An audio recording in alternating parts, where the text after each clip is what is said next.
Okay, good morning, everybody, or I guess afternoon, whenever you're watching this. I hope you guys are all having a great start to your day. Today is actually our first day of doing online class, so hopefully you guys are ready. A couple things here moving forward. This video will be dropping on Monday. What day is that? April 6th. So that is signifying the first day of us starting classes online per se. So we're gonna have class every day this week, except for I believe Friday, because it's technically when our spring break starts, and then you guys will have another week off for a break.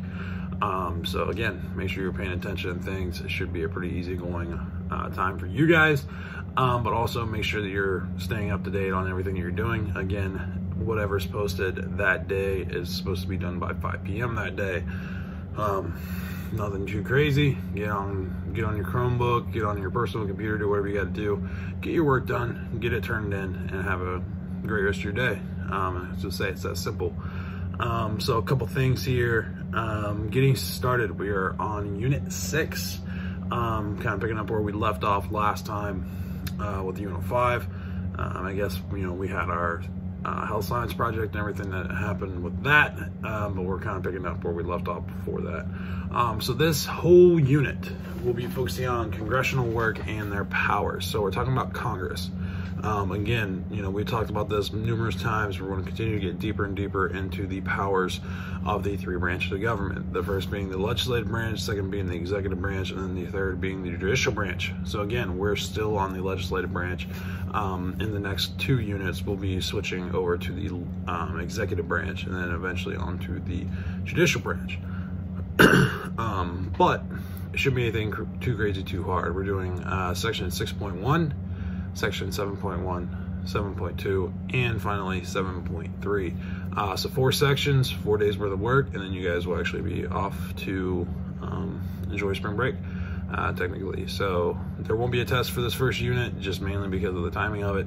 Don't want to overwhelm you guys too much with the first one, so this one's just going to be focused on working on getting the vocab done, review questions, doing your notes, getting the success criteria done. And that's it. We good? Sweet. So let's go ahead and get into this. So first section here that we're focusing on is constitutional power. Again, so this is going to be powers that are outlined in the Constitution. Pretty simple here. Constitutional powers. Constitution is the big word there. So these are powers that are given to the to Congress that are outlined throughout the Constitution. So our success criteria for today, are number 1, explain the necessary and proper clause. Shouldn't be anything too crazy or too hard. 2, identify 4 main things that the Constitution prohibits Congress from doing. So not only does the Constitution provide powers to Congress, but also takes away certain things. 3, explain the 2 bills that give Congress more control over the economy. 4, explain Congress's commerce power. 5, explain Congress's foreign policy powers. And then finally, identify 3 non-legislative powers Congress has.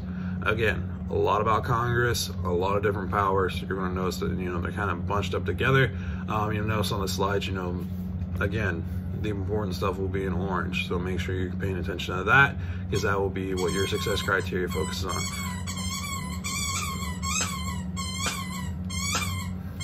Sorry, that's my dog and her squeak toy. G.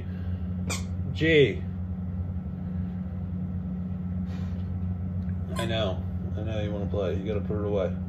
You see it.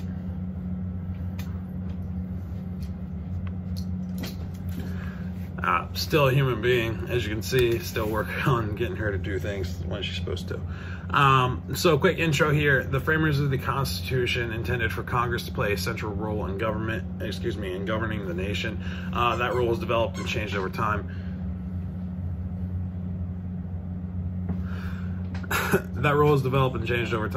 Mainly because of a couple things here. Again, we talk about the people. Like, we're talking when the framers originally were making the Constitution, there wasn't nearly as many people. There also wasn't nearly as many states. So as time wears on, you know, we're talking bigger state. We're talking more states. We're talking more people. There's a lot more issues.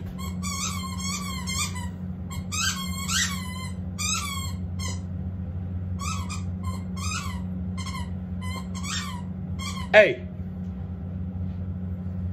Take it easy, squeak toy. I'll hold this for now. Again, as I was saying, you know, there's more problems, because there's more people, there's more things going on. Also think about the advancements in technology that are taking place here. So different things that, you know, they didn't originally expect to have to deal with in those times. So exactly what I'm saying here is it just kind of progresses over time. Let's hope this doesn't continue the entire PowerPoint. So constitutional provisions. The Constitution describes the express powers of Congress in Article 1, Section 8.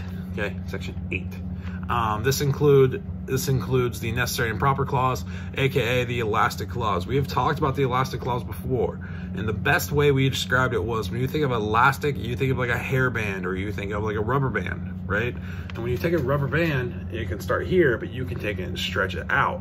So the whole idea is Congress is able to use the necessary and proper clause, or the elastic clause, to basically stretch their powers into what they want it to be. So this allows Congress to carry out all their other powers that are implied beyond what is written in the Constitution. So for example, if there's something in the Constitution that says, hey, they were supposed to be able to do this, but they're struggling to be able to do that, like let's say, I don't know, for example here, like imagine like you're supposed to be allowed to order pizza, right? Pretty simple here. Like think about you. You should be allowed to order pizza. It's pretty simple. But if you don't have a phone to order pizza, you can't order pizza. So what they would do is they're saying if it's necessary and proper, if you wanted to use your necessary and proper clause, you could say, well, I'm supposed to be allowed to order pizza, so I should have a phone to be able to order pizza. So I'm going to give myself a phone. Does that make sense? So the whole idea is whatever you want, or excuse me, whatever they need to be able to do what they're supposed to, they can kind of do it. It's kind of the same idea of what we talked about with the implied powers. The whole idea that saying, hey, they're supposed to be able to do this, but without this part, they can't do it. So again, it's pretty simple there. Again, the same idea, implied powers have allowed Congress to expand their powers, because the idea that they have to be able to do their powers that are already outlined in the Constitution. Next thing here, necessary and proper. So there's kind of two viewpoints here of what people believe when we talk about necessary and proper. One is the strict construct idea. So they interpret it as it was a strict construct interpretation of the Constitution, aka what is in the Constitution is what Congress is allowed to do. So basically, if there's nothing more in the Constitution, then they shouldn't be allowed to do anymore. Whatever it says in the Constitution is what they should be doing. It's pretty simple. It'd be like the whole idea of if I gave you a set of rules and you followed the rules. Like for example, one of our classroom rules was no cell phones. But you decided, well, if we're going to take a strict view at this, if I don't bring my phone, but I bring a tablet, I'm following the rules. And that's kind of where things get tricky, because then people realize like, well, you know, that should count into it. So then there's the idea of a loose interpretation, where support by the court that Congress argued that the necessary and proper clause allowed them to do things not stated in the Constitution. So again here, it'd be like, for example, in the classroom is, you know, I could use the idea of, oh, you know, you also have to be respectful to the teacher, and having a tablet out playing on your tablet also isn't respecting the teacher. So I'm kind of able to maneuver my way around to make sure I'm getting done what needs to be done. Whether that's fair or not, that's kind of the way things work with the elastic clause. Now, not all the time has the elastic clause worked. It's not necessarily every time Congress wants more power, they can just get it. It's not that simple. Next thing here, denying Congress powers. So the Constitution denies these powers to Congress. So these are powers that the Congress does not have. Number one, they cannot, excuse me, they suspend the right of habeas corpus. So a court order to release a person accused of a crime. So they can't do that. Okay, they cannot just release a person who is accused of a crime. They have to make sure they go through a trial and things of that nature. Second, they cannot pass a bill of attainder. So that's laws that establish guilt and punish people without trial. So you cannot pass a bill of attainder on someone. So for example, like let's say, I don't know, let's say I break the law. They cannot pass a bill of attainder against me. I have to have a trial and I have to have, you know, I have to have my rights. They can't just say, oh yeah, he did it, he's guilty, and then me not get a trial.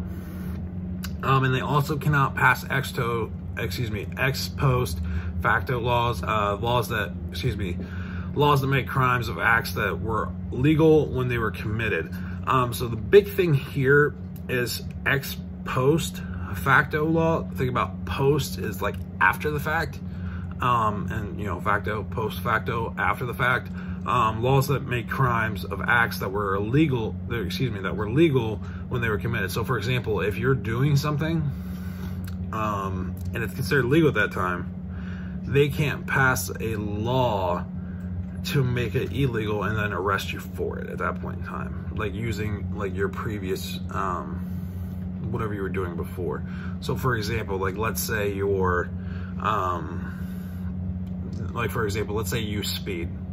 So let's say you're going in a area where it's 50 miles per hour, and the speed limit's 55, right? You're fine. Now, let's say after the fact they change it to where it's 45, they can't then try to arrest you for your previous, you know, going 50 and a 55, if that makes any sort of sense. Next big thing here, legislative powers. So a couple things here. Power to tax and spend allows Congress to influence national policies because no government agency can spend money without their approval. So again here, these are powers that they do have. So taxes are usually the biggest one, because without taxes, our national government wouldn't actually work. So a couple things they can do is, number one, they have revenue bills. Laws for raising money starts in the House, then goes to the Senate. There's also appropriation bills, so proposed laws to authorize spending. So again here, this whole idea goes to taxes and the idea of collecting money, because the government needs money in order to function. Congress needs money in order to function. Otherwise, you know, we wouldn't have a national government. They also wouldn't be able to make any more laws or be able to enforce those laws when we get to the executive branch.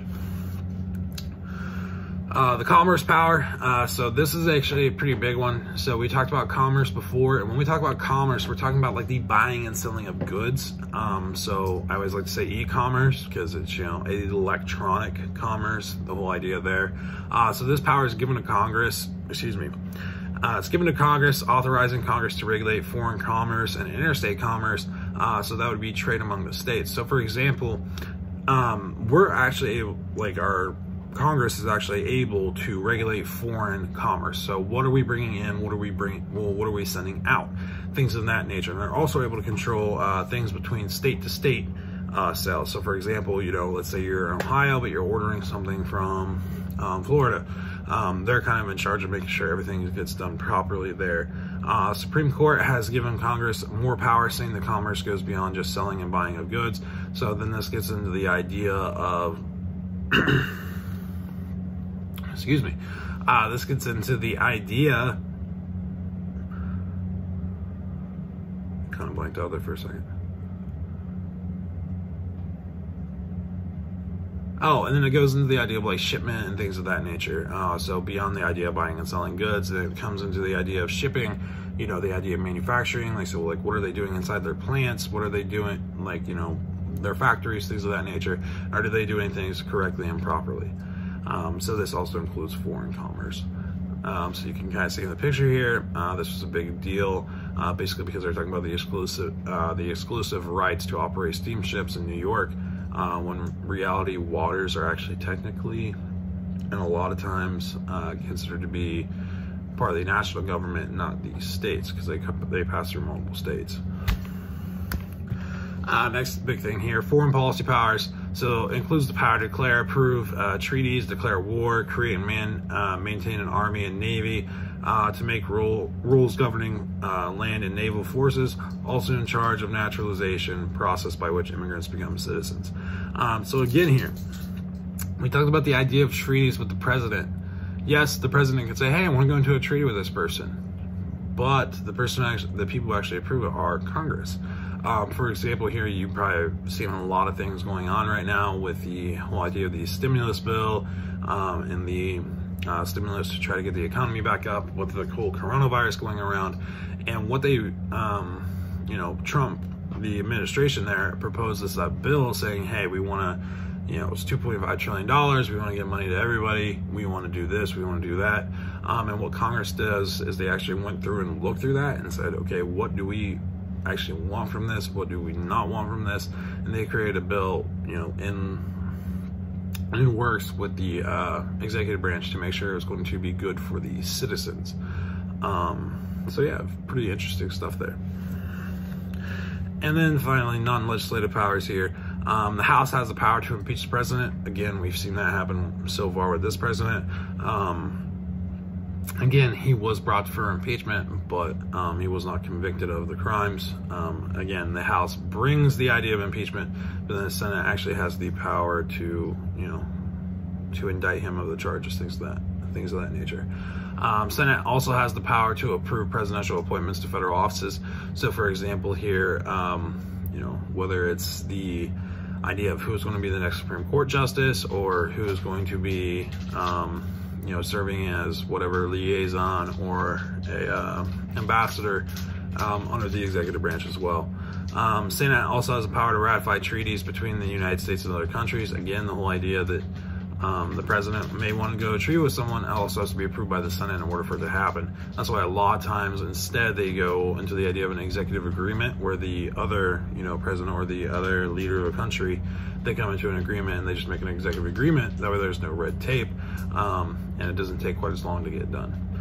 And finally, amendments may be proposed by 2/3 votes of both houses. So again, we talk about our Constitution, we have 26 amendments. However, we haven't seen any big changes since, I believe, 1997. So it's been a while. So again, you know, pretty quick day of notes. Again, this is the way things are going to look. I believe this video is going on about 17 minutes right now. And again, it's not going to be anything too crazy, anything too hard. It'll be just like our normal day, only you guys don't get to listen to me ramble quite as much, except for you get to see Gigi decide that she wants to run around and squeak her toy whenever she wants. I apologize. There are actually 27 amendments. I was thinking 26 because when we talk about prohibition was repealed. So just to clarify, I'm not dumb. There's 27, not 26. But again here, hopefully this helped you guys out a little bit. Again, if you're watching the videos, here's to you. If you're taking notes, remember you're getting bonus points. I have a feeling it's going to be a reoccurring thing. G's also excited that I'm home every day. This is why she's squeaking her toy, because she wants my attention. G, come here. Come on. You want to say hi? So everybody, this is Gigi. Obviously she's gotten a lot bigger. For some reason she keeps biting my ears. But this is my girl. She's gotten a lot bigger. She's been enjoying her time of getting to hang out with me all the time and going for constant walks. Hopefully you guys are staying healthy, number one, from the illness standpoint, but also mentally. You know, if you guys are allowed to go on walks, you're allowed to do whatever you want. Just make sure you're being safe, make sure you keep an social distance, and enjoy the rest of your day. Again, make sure you get your stuff done, make sure you have your success criteria vocab done, and I'll see you guys tomorrow for the next day of notes. I will also probably be wearing the same shirt because I'm recording this all at once. Enjoy. Have a great rest of your day.